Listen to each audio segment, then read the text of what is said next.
Yellow पीला, YELLLOW yellow. Blue नीला, BLUE blue.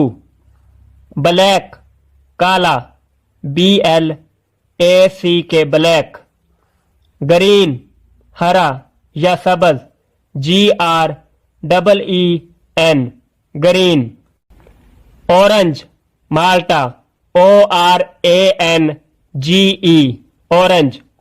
Red सुर्ख, RED red. White सफेद, WHITE white.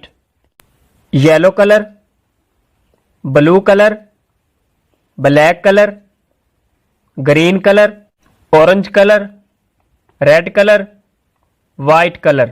पीला रंग, नीला रंग, काला रंग, सब्ज रंग, माल्टा रंग, लाल रंग, सफेद रंग।